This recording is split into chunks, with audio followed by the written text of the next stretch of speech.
Hey everyone, welcome to the Let's Dream podcast. This is your host, Lee, and we have Casey Lucid. Today, for episode 8, we will be talking about consciousness and how it relates to dreams. And consciousness is where you are aware of everything in your surroundings and what you take. And we'll be discussing how becoming more aware of this idea of consciousness will help you be more aware of your dream life. How should we start by being more aware? Okay, well, so one interesting thing to think about is how somebody knows that they're aware. So you can be conscious, meaning that you can be actively doing something. You know, you're conscious. You're maybe like you're solving a math problem, or you're making a drawing, or you're dreaming. So you're conscious within that experience. But then there's a higher level of consciousness from that, which is kind of like you're conscious of being conscious. So it's like you are aware that you're aware. So it's not that you're just dreaming, but you are aware that you're dreaming. That's kind of like how lucid dreaming is. Because you can have the experience, like you can have a dream and then wake up from that dream and just be like, oh, that was a dream. What an incredible experience. But then there's a step up from that. Like, for example, lucid dreaming, you're dreaming and then you realize that you're dreaming. You can still let the dream play out as it would regardless. But now you're actually aware of the whole experience. Let me ask you this. How do you know you're conscious? Do you mean in just being awake or? Right, like how would you define consciousness? How do you know that you are conscious? I guess just making sure that I am kind of lucid and aware of my surroundings. Things are real, I suppose. Right, but you're not just aware of everything that's going on. You are aware of the fact that you're aware. So it's like an awareness of awareness. You mean sentient? Right. So this is interesting because scientifically speaking, defining consciousness is a very difficult thing to do. So as of the date of this recording, there is no actual standard scientific definition of consciousness. If we look at the Stanford Encyclopedia of Philosophy, it explains that conscious experience in humans is dependent on brain activity. So you could say that we have the different brainwaves, for example. Like you have the gamma, beta, alpha, theta, and delta brainwaves. And usually the way that they're classified is gamma is you're really in the moment, like learning or problem solving. Beta is kind of like a more standard awareness, kind of like you're awake, you're alert, you're thinking, maybe not thinking too heavily. And then there's the alpha brainwave, in which state you are relaxed. You're present and you're aware, but you're very relaxed. And then there's the theta brainwave, which is usually associated with creativity and dreams and deep meditation. And then the delta brainwave is where you're in really deep sleep. Now, have you ever been in a meditation and then you get that really relaxed sense of peace? It's been a little bit hard to achieve that. You have to really be a practitioner of meditation to experience many different things while meditating. I agree. Mostly I've had calmness of mind, but there's usually other things going around. That's a good way to explain it. Yeah, being calm, things kind of seem to flow a little more easily. Something interesting for our listeners to consider is that a lot of people will say that the lower brain waves are only for when you are asleep, kind of like the delta brain waves. But there's actually a study called Delta Rhythm in Wakefulness, Evidence from Intracranial Recordings in Human Beings. And this is a study from the Journal of Neurophysiology. It can be found in that journal, the study itself. It demonstrates that although it's not very common, people can in fact experience the delta brainwaves while being awake. So the deltas are what again? Delta brainwaves are usually associated with very deep sleep. That's a state that people can experience while being awake. So the interesting part of that is that kind of begs the question, at what point, like what's the difference between dreaming and sleeping and being awake and alert in relation to brain activity? Would this be similar to hallucinations or things like that? No, not necessarily. That's the weird thing. I know that, like, for example, in science, you are always looking for the phenomena that can be replicated and recreated over and over. That's how you get a solid foundation of the event that's happening. You can have different brainwaves in different states of awareness that are kind of not interchangeable, but you can experience different states of awareness during different brainwaves. For example, usually they say that lucid dreaming will happen when you're asleep, but you're in either alpha, theta, or delta brainwaves. But lucid dreaming can actually occur at any level of brainwaves while you're asleep. And that's something that Dr. Stephen LaBarge has talked about in his books before. Usually, now there is the general, like usually it happens when you're in theta, like alpha or theta brainwaves, but it can happen at other states. So just because like it happens commonly in one situation doesn't mean that it can't happen in other. So science is very limited at its understanding of consciousness currently. That might change in the future, but I would say that that's not the point. It's kind of like if you go to watch a theater play, if you go to the theater to watch a play, you're not there for the method of how it all functions, you're there for the play. Like science can describe a play as a bunch of Homo sapiens on a stage exchanging words while a larger crowd of Homo sapiens observing them, and that would be 100% true, but it's not the point. When it comes to consciousness, just from observation, you have different states of consciousness. Like you have your conscious awake state, then you have your semi-conscious, and then you have your unconscious, and then subconscious. So conscious, semi-conscious, unconscious, subconscious. So when you think of conscious, what do you think of? Like somebody that's conscious? Didn't I already answer this question in the beginning? Right. No. I asked you how you would define it, but how do you think of someone that is conscious? Like, what's the first thing that comes to mind? Like somebody that's being conscious. They're alive, walking around. I can see them moving. I can see them looking at stuff. That's an excellent answer. So, like, that's exactly what that would be. What about semi-conscious? How would you define someone that's semi-conscious? Semi-conscious when you're kind of not fully there, right? So you could have someone after an accident or something.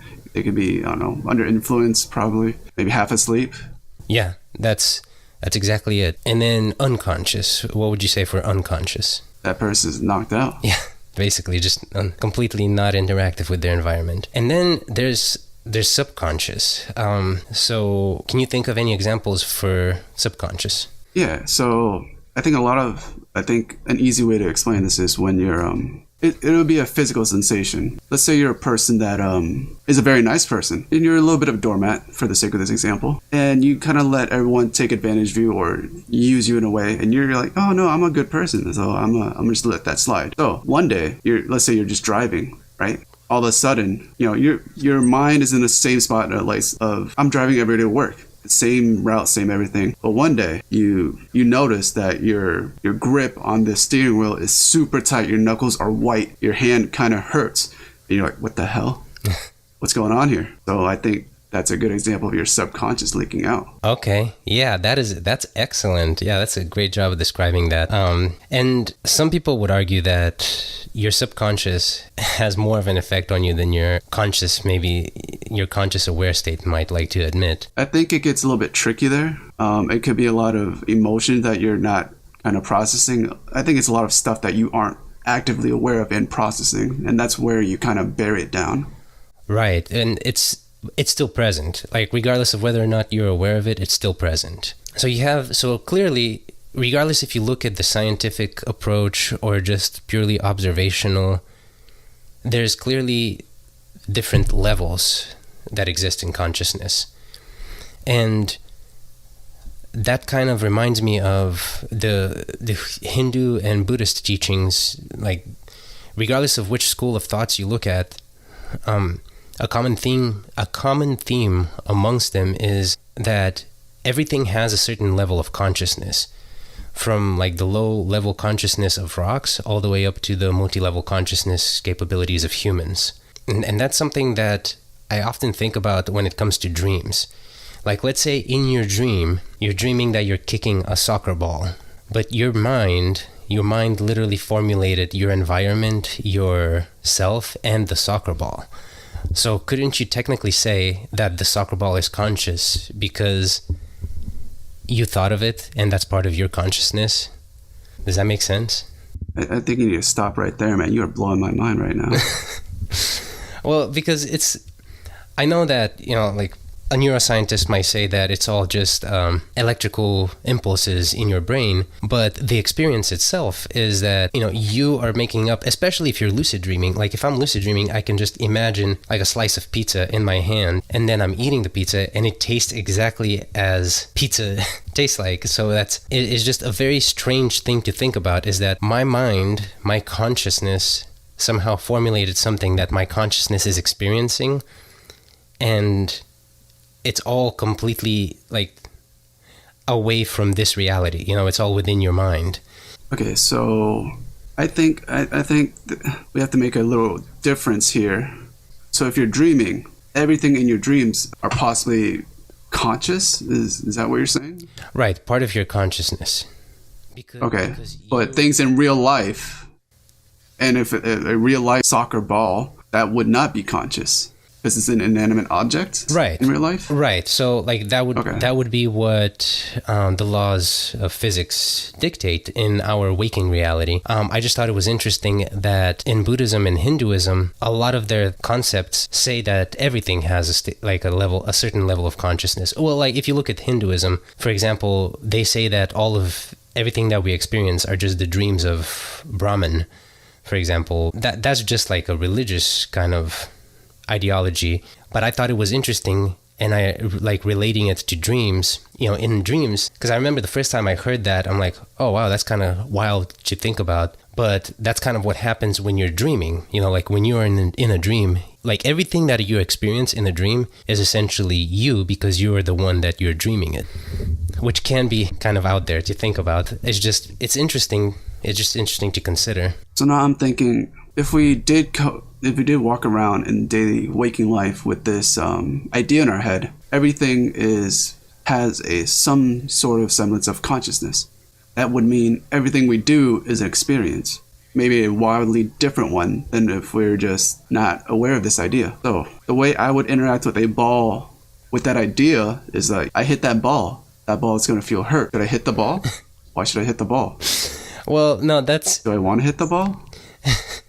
I see what you're saying, but that's too extreme of an example. It's kind of like a ball is not a human being. Like a human being is a completely different experience than a ball, I guess I would say, in that situation. Like, because a ball doesn't have like the nerve endings, can't feel physical or mental or emotional sensations. It's kind of like you can't really apply that to that, but I see what you're saying. So then maybe we can ask, instead of what the ball feels, I guess it can be what the ball has experienced, because it has some sort of semblance of consciousness, because maybe that ball has been around the world, kicked by many different people, and we as the observer don't know that. Okay, so perfect. Does that make sense? Yes, no, that makes perfect sense, although our listeners may be a little confused at this point, but let me try to tie it all together.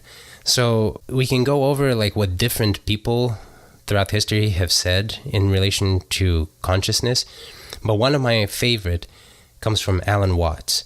So what he says is that consciousness leaves out more than it takes in. If we could extend our awareness, then we would experience a perfect sense of calm, since there are no separate events, only the illusion of separate events. And you can't talk a person out of an illusion. They have to see the truth for themselves.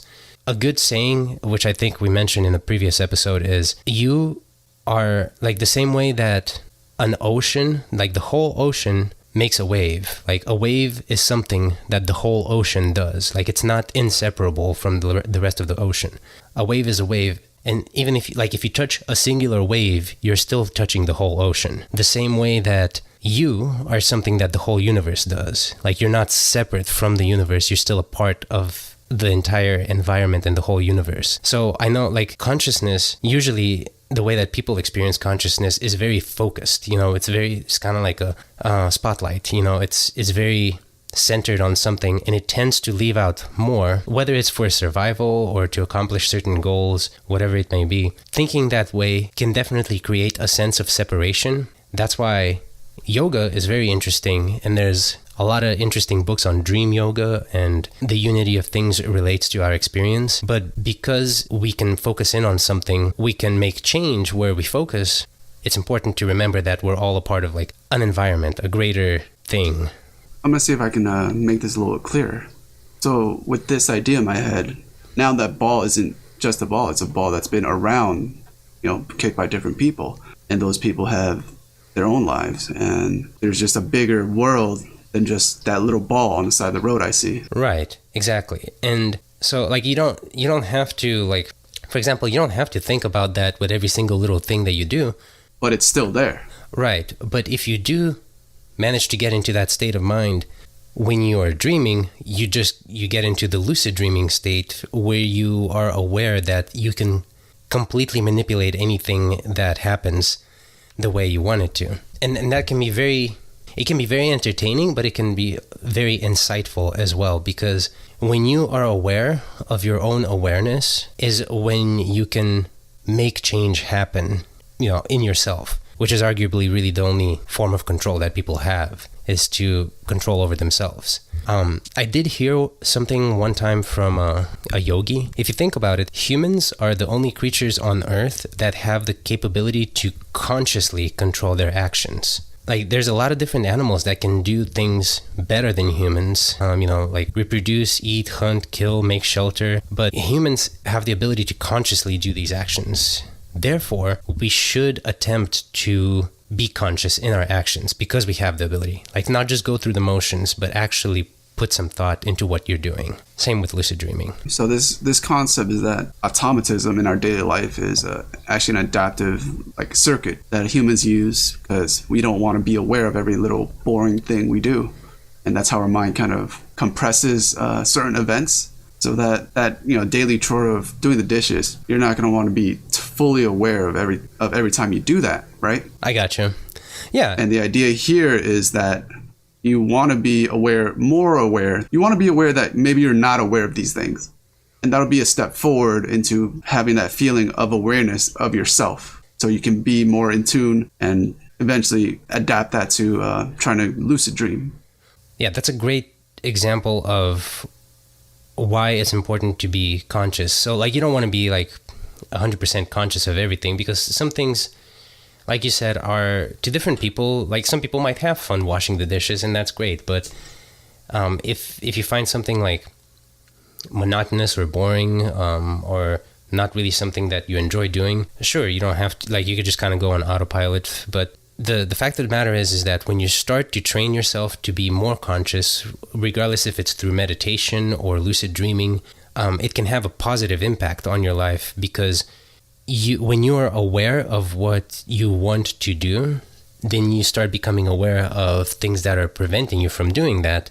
And then you actually become conscious in the things that you do. So there's an old Buddhist saying, before enlightenment, chop wood, carry water. After enlightenment, chop wood, carry water. So the experiences are pretty much the same, but it's the fact that you're aware of what you're doing that matters. And that being said, you can apply that to different aspects of your life. You don't have to. I mean, you can if you want to. You don't have to. But that's how consciousness is perfectly entangled with dreams and lucid dreaming, and why it's an important phenomenon to consider. I think if you kind of learn how to, it'll just affect other aspects of your life automatically, just because you learn something for a specific thing, especially if it's let's say, in this case, a very cognitive function, I guess, where you are more aware. That's just not going to go away totally, or make it a specified process for one specific thing. Right. I mean, I'll give you a perfect example. I'm sure we all have a friend or two or three that is always complaining about something. So they're aware that there's something that's bothering them, but they're not aware of their ability to change it. That's why, I always try to, I talk up lucid dreaming a lot to everyone, always, I'm sure, to the point where it's probably annoying. It's great to be able to be self-aware and aware of what you want, because you can affect things. You can make changes. And that's all part of being conscious. And yes, consciousness can be very kind of focused. And sometimes it's good to let go of that focus and kind of just relax a little bit. But if you want to achieve something, you need the focus. So would you say that meditation has a part in being aware? Oh, 100%, without a doubt. right? Yeah. So for our listeners that practice meditation or interested in meditation, here's a little tip. Next time you kind of close your eyes and breathe in and out for a little meditation. It doesn't have to be long, but try to focus on what you're feeling, from the cold air of going in and out of your nose to maybe your heartbeat to what maybe how the floor feels under your seat. And little by little, these little awareness that you haven't focused on, you haven't focused your awareness to these parts before, they become live. So I think that's a good way to kind of have a physical sensation to these things. And maybe next time when you're walking through a park, you notice that, hey, these trees sound exactly like when I breathe through my nose, when the wind is bustling. That's a great example. Yeah, so it's in a certain sense, it's kind of like what you just described is very similar to lucid dreaming. And actually, a lot of the people that I talk to that are avid lucid dreamers, at one point or another, they've been into meditating. And meditation has just profound benefits on people, the people that are willing to actually work at it. And because it's not like meditate once and it's done. No, like it's a practice. Like you regularly have to do it. There's a lot of similarities with meditating and lucid dreaming, and they carry over from one to the other. And that's how it is, kind of like when you're self-aware and then you're lucid dreaming, you're aware of everything that's going on. One thing that I did want to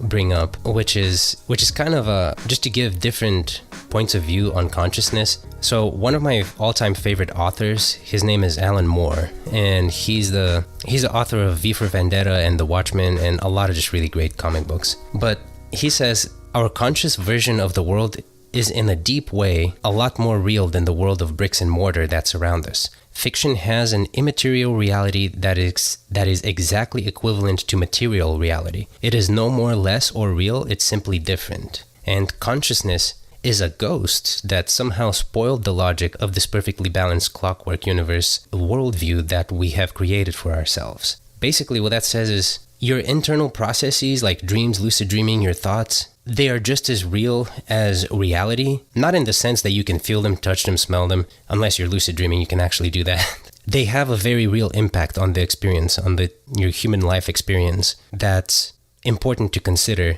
And you may let that go by you unless you stop and try to become aware of those things. That's a heavy idea. And hopefully with our discussion today, maybe you'll have more questions than answers. But if you do have more questions, you know where to find us. So we're located at contact@letsdreampodcast.com if you want to just directly send us some dream stories, or if you have any questions about lucid dreaming or dreams in general. Yeah, and if you have more questions on this specific episode, I know this is a difficult topic, but you can definitely ask us any questions there.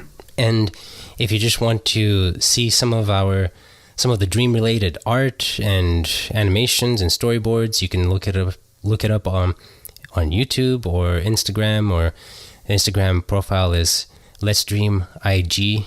And yeah, just give us a like, subscribe to the podcast, and let us know what you think. Thank you, and we'll see you next time.